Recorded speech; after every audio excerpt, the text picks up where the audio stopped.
isu liwat dia. Bila nak fikir bab rakyat ni, bila? Anwar, apa yang dia jadi di Selangor? Bukankah dia menjadi penasihat ekonomi Selangor bertaraf RM1? Betul? Pasal bertaraf RM1 lah tu. Tengok apa jadi Selangor sekarang. Apa jadi Selangor sekarang? Ni negeri buat Pakatan Rakyat. Tolong tunjuk bukti kat saya. Apa jasa negeri Pakatan Rakyat terutama terhadap pembelaan nasib orang Melayu Islam? Mana dia pembelaannya? Mana? Di Selangor. Bukan setakat bela, yang jadi makin teruk Tony Puah. Ini gambarnya konon yang dijulang sebagai pakar ekonomi DAP. Apa dia buat? Tony Puah bentang tekan Exco Negeri Selangor. Dia gesar, dia minta agar dihapuskan segera diskaun 5% untuk pembelian rumah Bumiputra. Nampak khianat tak khianat? Dia dah tahu dah. Dia bagi alasan apa? Oh, kalau masih ada diskaun 5% Bumiputra ni untuk beli rumah ni, nanti market pasaran akan jadi tidak kompetitif. Tidak ada daya saing. Kita kata tak ada daya saing Pulau Tak Hang. Dia tak fikirkan soal pembelaan ekonomi.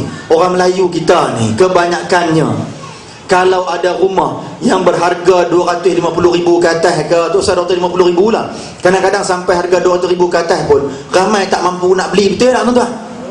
Ramai tak berdaya dah. Kadang-kadang submit loan 3-4 kali kena tendang. Ramai orang Melayu tak mampu nak beli. Kalau tidak ada pembelaan soal pembelian rumah pada Bumiputra, sampai bila orang Melayu kita nak jadi burung, nak duduk macam rumah burung, duduklah di flat yang tinggi-tinggi macam tu? Macam mana pembesaran anak-anak? Sebab itu jadi banyak masalah moral, masalah sosial. Sebab bila rumah sempit, betul dalam Islam dah sebut rumah ni mesti sekurang-kurangnya kena ada 3 bilik. 1 bilik untuk mak bapak, 1 bilik untuk anak-anak lelaki, 1 bilik untuk anak-anak perempuan. Kena ada pemisahannya. Nabi ajar kaedah rumah dalam Islam, seni bina Islam, Islamic architecture. Dia mesti menjaga soal bi'ah salihah, suasana keislaman yang baik.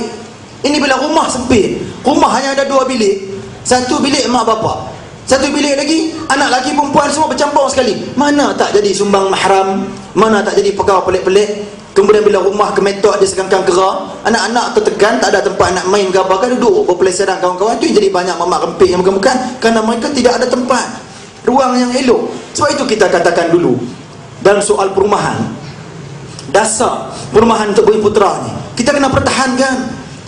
Rumah kos rendah tu mesti sekurang-kurangnya 3 bilik mesti ada.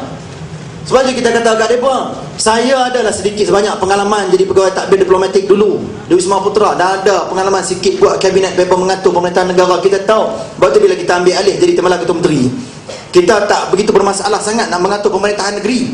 Kita ada pengalaman sikit sebanyak.